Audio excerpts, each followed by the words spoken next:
No, sir. That's not it. That's not it. That's gonna backfire on you. If you want it, get in the booth. It's that simple. So, the latest drama on the block is between Cam'ron and Omar Gooding, and fans are finding it both shocking and hilarious. Not only are these two from completely different worlds, but many feel Omar is out of his depth going toe-to-toe with Cam'ron. Even Cam himself brushed him off as just a Nickelodeon actor.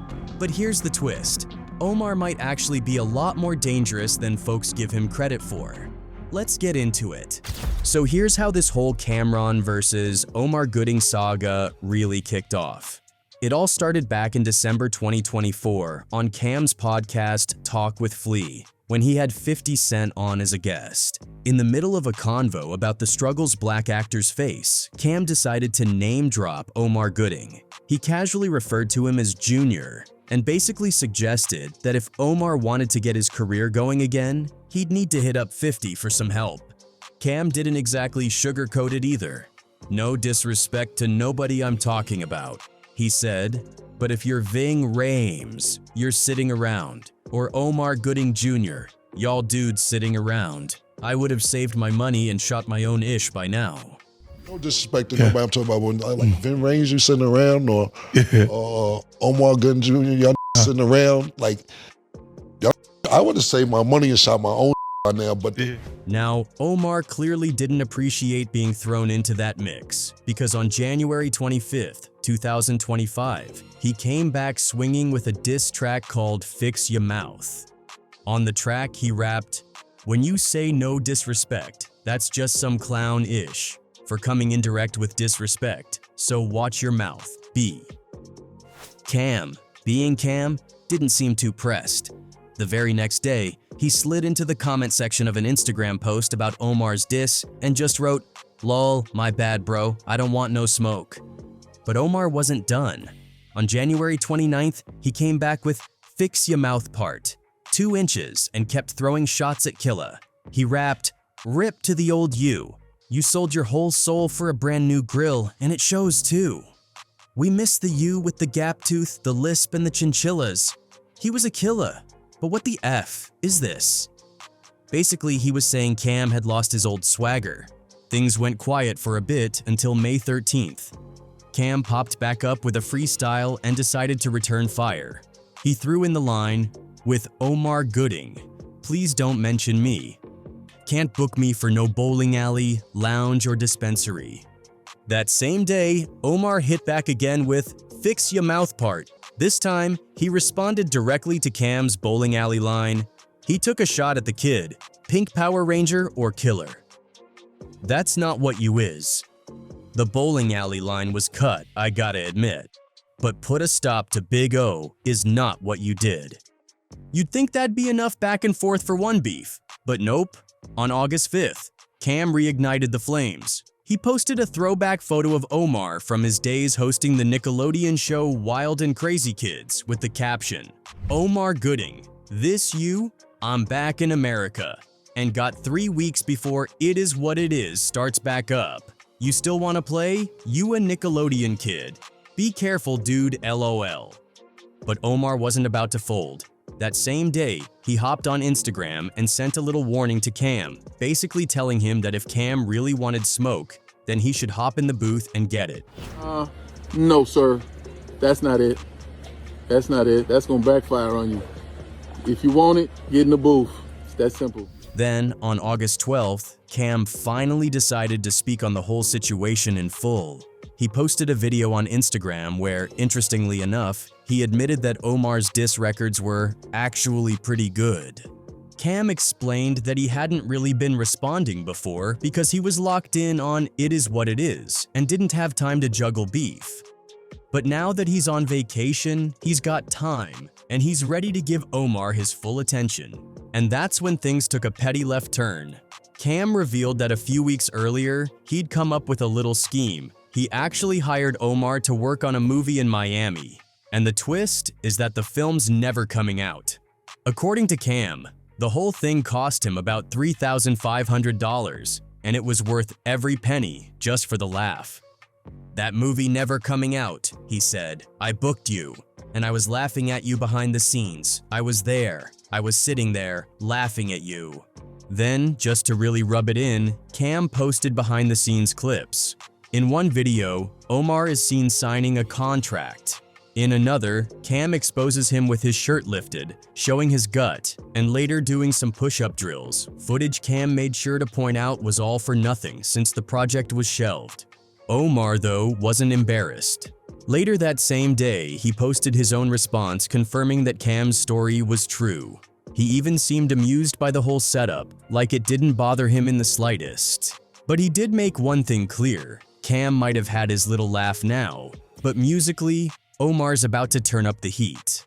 Now, this whole Cameron versus Omar Gooding drama has fans split down the middle. On one side, you've got people saying Omar made a huge mistake by stepping to Cam in the first place, especially now that Cam's pulled off that ridiculous calculated stunt with the fake movie and made it look like he won this whole thing without breaking a sweat. On the other side, there are folks saying that it's all jokes and memes now, but that this could have gone left real quick. Why?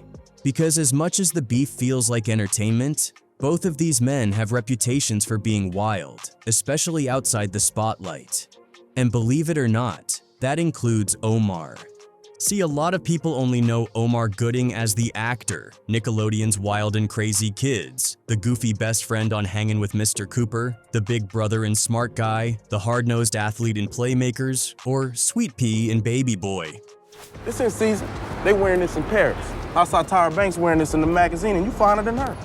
But behind the Hollywood credits, Omar's had some real-life experiences that sound less like sitcom plots and more like scenes from a crime drama. Omar grew up in LA, and, according to him, he never officially joined a gang, but he was definitely affiliated with the streets. He even flirted with the idea of becoming a gangster rapper at one point, getting coached by none other than CBO, a West Coast rap vet who was cool with Tupac and Young Buck.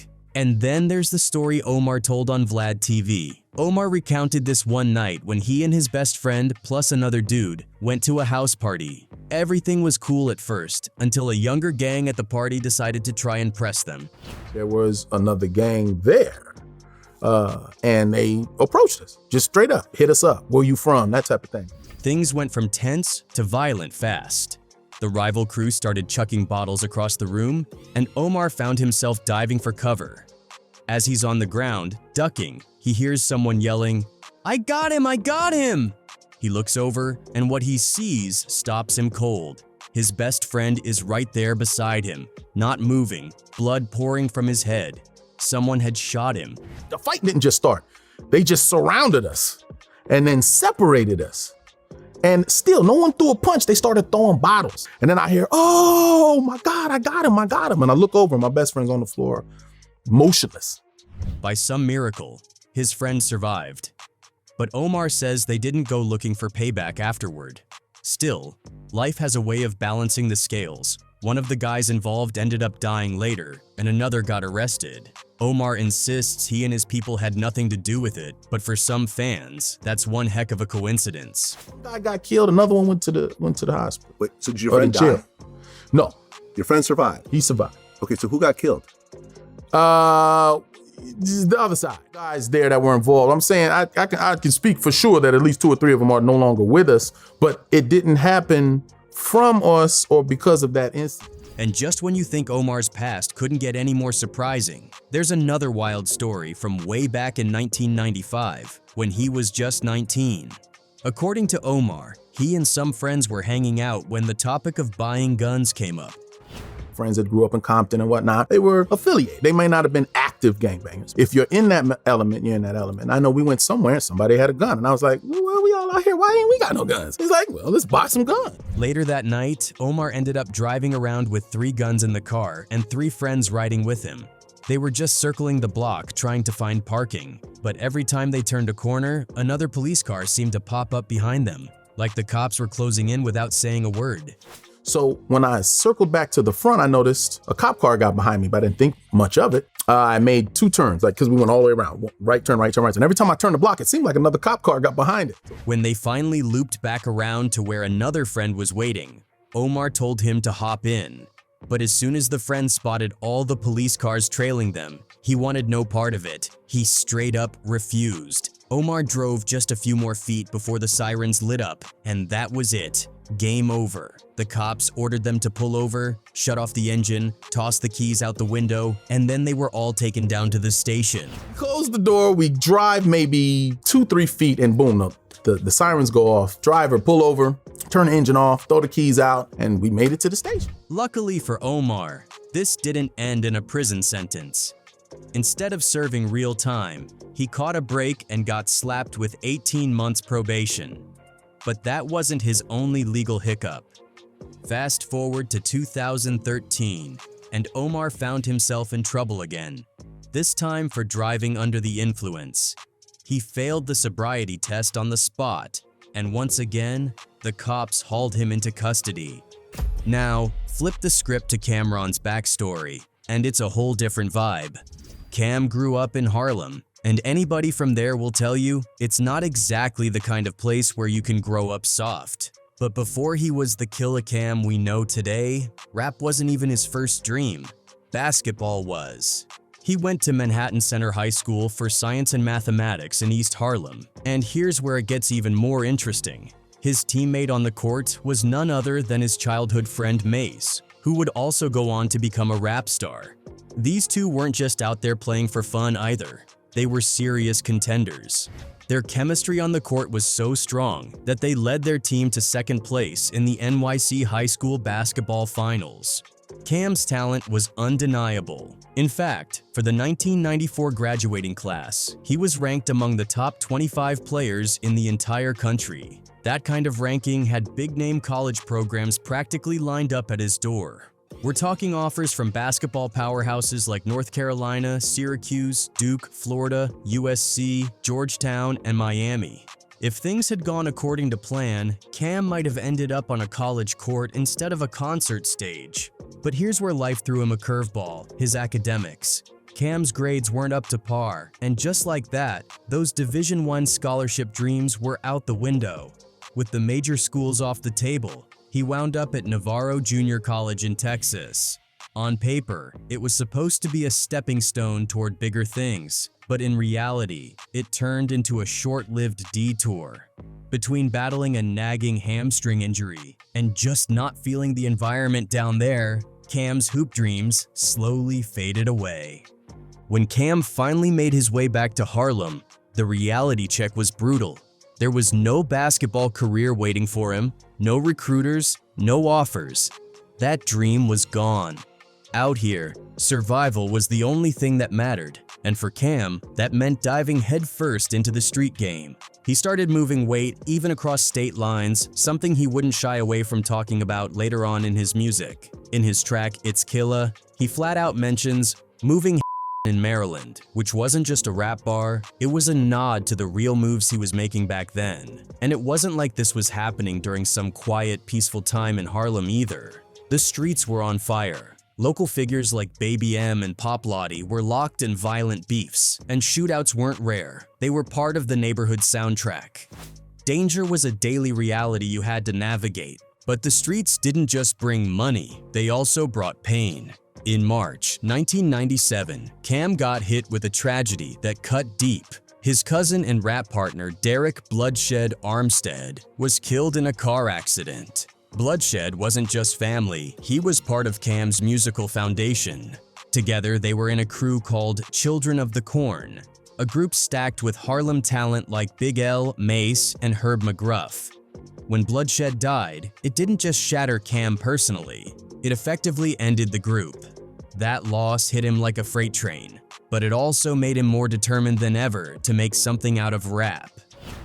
And it's like, we was a group, we was called Children of the Corn, me, him, and my cousin's name is Bloodshed. He passed away last year. And we just used to rap on the street. That turning point came because of Mace. At the time, Mace was already making serious waves in the rap game, and he decided to throw Cam a lifeline. He introduced him to none other than the notorious B.I.G., and this wasn't just a casual moment. Cam actually got to spit for Biggie, and Big was really impressed. Cam later recalled it, saying, "I rapped for Biggie," and Biggie was like, "Yo, You nice. You know what I'm saying? I want to put you on. Took me over to Notorious B.I.G. house, and I rapped for Biggie, and Biggie was like, yo, you nice, you know what I'm saying? I want to put you on, you know what I'm saying? And Big wasn't just gassing him up. He went and put in a word with Lance Rivera, who was running the entertainment label under Epic Records. Big's endorsement carried so much weight that Rivera didn't even bother to meet Cam first. He signed him purely off Biggie's recommendation, which almost never happens in the industry. That cosign was the spark Cam needed. With a label deal in his pocket, he finally had the shot to turn all those battles into something bigger. From that point on, Cam'ron's rise had officially begun. So he called his partner, Rivera, up, like, I got this kid sitting in my house, I want to sign him. And was like, yo, I'll sign him, you know what I'm saying? He didn't even hear me rhyme, he just respected Big's opinion that much. But if there's one story that really cemented Cam'ron's name in street legend territory, it's what went down in 2005, a night that still gets brought up whenever people talk about how unshakable Cam is. It was the early hours of October 23rd, right after Howard University's homecoming weekend in DC. The parties were winding down. People were heading back to their spots, but Cam was still outside doing what Cam does best. He was parked at a red light in his royal blue Lamborghini Gallardo, decked out in about $200,000 worth of diamonds. The night might have been wrapping up for everyone else, but fate clearly had other plans for him. That's when it happened. A burgundy Ford Expedition pulled up alongside him. Inside was a couple of would-be jackers who thought they'd just stumbled on the score of a lifetime. The plan was simple: take the flashy Lambo, take the ice, and ride off feeling like kings. But the only problem was, they had no idea the guy in the driver's seat wasn't built to just hand things over with a smile. Cam wasn't the, here's the keys, take it easy type. Instead, he started cursing them out, letting them know he wasn't having it. Then, instead of freezing up, he hit the gas. That's when the situation went from tense to deadly. Gunfire erupted. Bullets tore through both of Cam's arms as he tried to get away. But even with blood pouring and the pain kicking in, he kept control of the Lamborghini, swerving through the streets and peeling off into the night until he made it to Howard University Hospital on his own. What happened was they told me to give up the car, and I looked at him like he was stupid, pulled off, and then he started shooting. When word hit that Cam'ron had been shot, the news spread like wildfire. The media descended on the hospital, waiting for him to come out. And when he finally did, cameras rolling, he dropped one of the coldest lines ever after taking bullets. I got shot 3 times and my album comes out November 22nd. It was a sloppy job on their part. They didn't get anything. I still got my car and my jewelry. That same night, he even held a press conference, breaking down the whole failed carjacking like he was giving post-game analysis. It took him nearly a year to fully recover from the nerve damage in his arms. But the incident only reinforced what fans already believed. Cam was cut from a different cloth. And that's the thing. Knowing Cam'ron's street background and Omar's own wild past, it's almost wild that their current beef is mostly just playful shots and lighthearted jabs. And honestly, fans are grateful it's staying that way.